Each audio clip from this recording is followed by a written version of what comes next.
Okay everybody, so in this video it's part 2 of the Nsc November 2020 Math Paper 1 question 5. This is now 5.4. So in the name of God, most gracious, most merciful. So they say that describe the translation of f to h of x, and h of x is 27 over 3 to the power of x.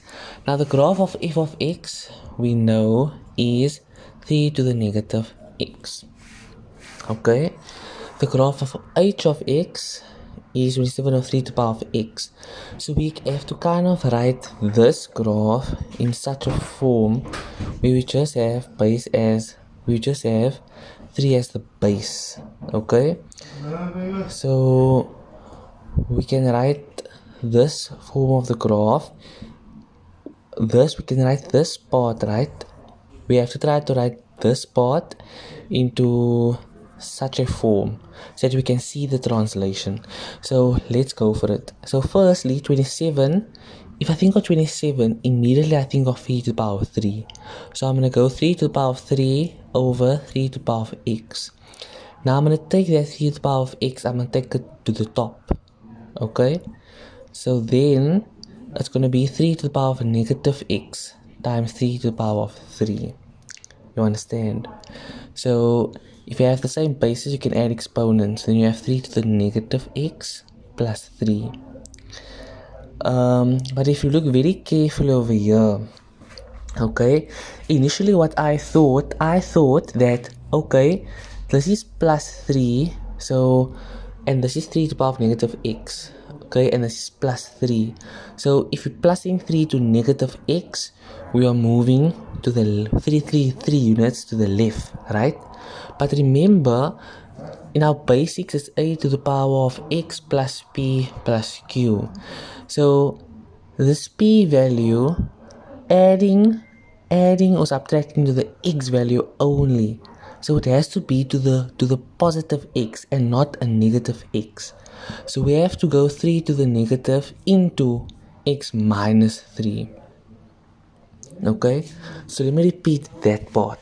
So in our general formula over here of y is equal to a to the power of x plus p plus q, this plus p is adding a number to this x value, which is an exponent, and this x is positive. It must never be negative, right? Here this x is negative, but to turn this x to a positive, we take out the negative and we open up a bracket and we go negative into positive x, and we change the sign, plus into minus 3. So negative x times x is negative x, negative 1 times negative 3 is positive 3. But essentially, we are minusing 3 to this positive x value. You understand? And we know that if you minus 3 to the x value, you actually move 3 units to the right. Okay? That's very important to understand. Okay? So you can clearly see here that this negative 3 we subtracted from the raw x, from positive x, not the negative x. If you would have stopped here, you would have said the answer to be 3 units to the left, which is wrong. Okay, so that's just my mistake I made earlier on as well. So anyway, so we got f of x to the power of negative x and h of x 27 over 3 to the power of x. We want to try to make this in such a form that it looks like this, where we have 3 as a base and an exponent over there. So in the f of C27, I think of 3 to the power of 3. Try to make it the same number as the base. So 3 to the power of 3 is 27. Here 3 to the power of 3 over 3 to the power of x. Take that 3 to the power of x on top, and get 3 to the power of negative x times 3 to the power of 3. You add the exponents because the bases are the same. Negative x plus 3. Now that 3 is added to a negative x. But in order to make a translation, if you want to analyze a translation, in terms of a horizontal shift, that p-value must be added or subtracted from a positive x, not a negative x. So that's just my understanding. So you have 3 to the negative into positive x minus 3. So essentially we're actually minusing 3 from the x value.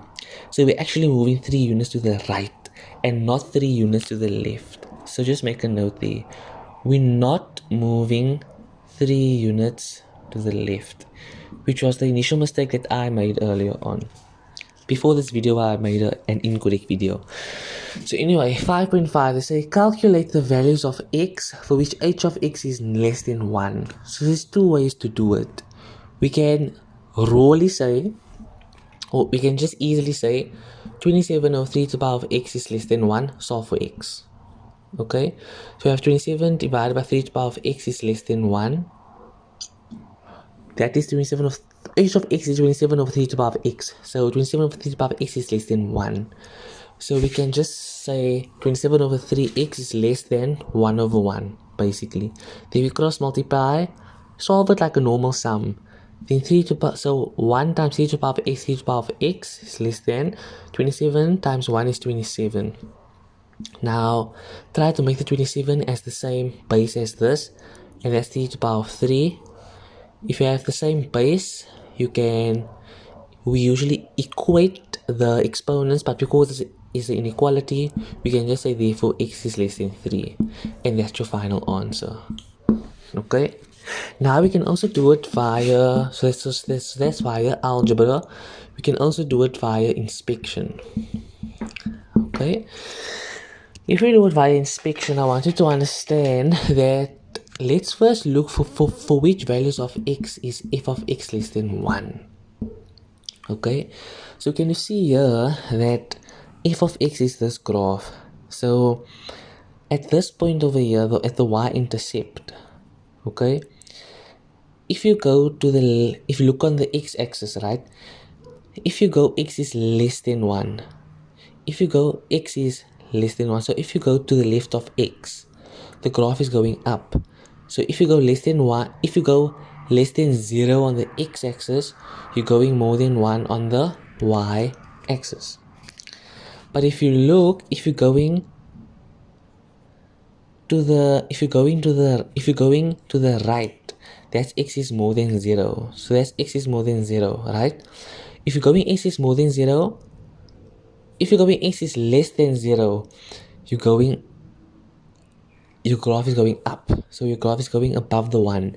But if you're going to the left of the 0, x is more than 0, do you see that your graph is actually going down? Essentially, your exponential is going down. So exponential is going down between the 1 and the 0 mark on your y-axis. So the graph is like shifting. So as you're going to the right, all the time to the right, your graph is going below the 1. So for f of x is less than 1, x is more than 0. Okay, because if you're going more than 0, your graph is going below the 1. F of x is less than 1, meaning y is less than 1, meaning you're going below the 1. So below the 1, if you are driving to the right, so x is more than 0, you will see that the graph is going below the 1 on the y, below the 1 point on the y-axis. Okay, now for the h of x graph, the graph shifted. So this graph basically underwent a shift 3 units to the right. So this graph went 3 units to the right, basically. So that y-intercept is lying here. So it's still 1. The y is still 1, but the x value is going to be 3. You understand? So in this case, if the x value is 3, my understanding is that if you're going to the left of 3, you're going above the 1 on the y-axis. But if you're going to the right of 3, x is more than 3, you're going below that 1 on the y-axis. So that graph is going all the way down, right between the below the 1. So h of x is below 1. That's if x is more than 3. Okay, so therefore x is more than 3. So you can clearly see that that's 3. So if x is more than 3, you can see that the graph lies below the 1. Okay, so that's just my understanding of that. And then, so that's the values of x if h of x is less than 1. Thank you everybody for watching this video. Peace.